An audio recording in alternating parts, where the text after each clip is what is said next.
Alright guys and girls, now we're going to talk about compound probability. So compound probability, we talked about simple probability in the previous lesson. Compound probability is a combination of two or more events. So we're taking, instead of just one, flipping a coin, we're going to take two, flipping a coin and rolling a dice, or something along those lines. So we're going to use the words and or the word or. So there's two types of compound events. You can have a mutually exclusive event, or you can have an overlapping event when it comes to unions. So mutually exclusive, could be events that have no common outcome. So flipping a coin and rolling a dice, the outcome of the coin does not affect the outcome of the die, and the outcome of the die does not affect the outcome of the coin. So the formula for this would be the probability of A or B occurring would be the probability of A plus the probability of B. So if I said, so what if it was being a freshman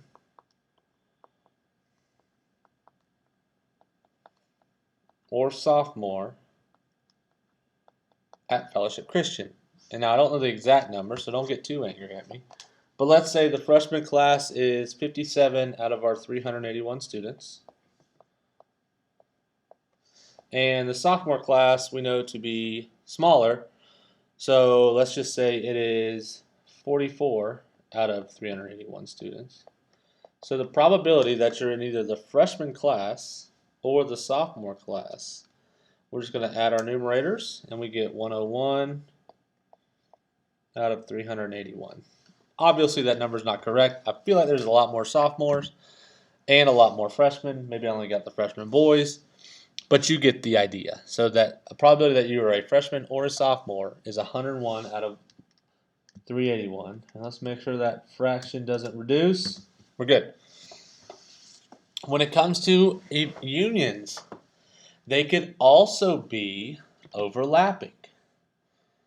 So this is where we could have a common outcome.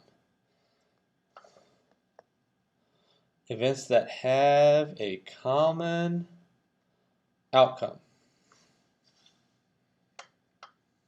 So now our formula gets a little more tricky. We're still going to say A or B, but now we're doing A plus B. And if you think back to our Venn diagrams, we just automatically didn't count, we only counted the middle once. Well, this time we're going to take away the value of our middle because that's been counted already. So we've got the probability of A plus the probability of B minus the probability of A and B. Because at some point, whether it's in A or B, we've already counted our overlap. Okay? And now if we look at this, so we could say being a freshman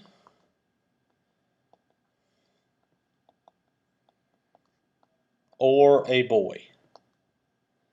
Okay? Because you can be both a boy and a freshman. So you would have to, again, let's do funny numbers. So being a freshman would be 57 out of 381. Boys in that class would be, I don't know, 33 out of 57. And then we've got to subtract the boys that are both freshmen and both freshmen and boys. So you'll see it a little later when we get into actual numbers. It's not as difficult as it may imply. Okay, our next one is our AND events. So this time we've got independent and dependent events, but much like our inclusive, mutually exclusive, and overlapping, independent, one doesn't affect the other. So it is events that do not affect one another.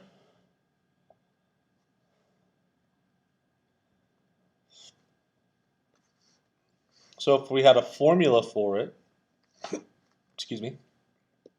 the probability of A and B happening would be the probability of A times the probability of B. So flipping a coin, flip heads, and roll a 6. Okay, so that'd be half, and then rolling a 6 would be 1 out of 6. Remember, we multiply straight across, so 1 times 1 is 1, 2 times 6 is 12. So our probability would be 1 out of 12. Okay, and then our second one is dependent. Now, dependent, oh no, don't delete anything, Sean. Dependent are events that do have an effect.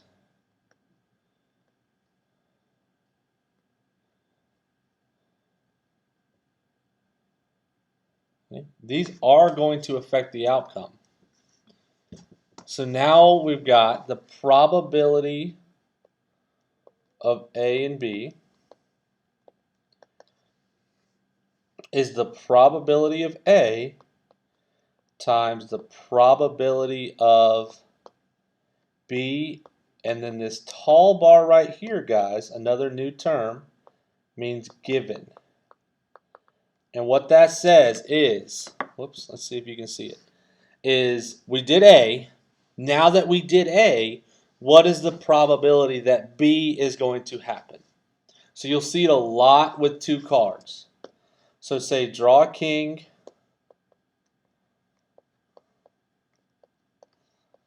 and then without replacement. That's where most of your dependent probability is coming. We're going to draw a 4. So first time we're reaching in, we're going to try to get a king. There's 4 of them in a deck of 52. Okay. We're not going to put that king back. We're going to set it off to the side. So since we're not going to put it back, when we reach back in to draw a 4, there's still going to be 4 4s in the deck, but now there's only 51 cards. So that's what's going to change. So 4 out of 52 times 4 out of 51. And we hit math frac. It's 4 out of 663. So independent, we can just multiply our 2 together. Dependent, we've got to draw it, set it off to the side, and then come back to it. This concludes page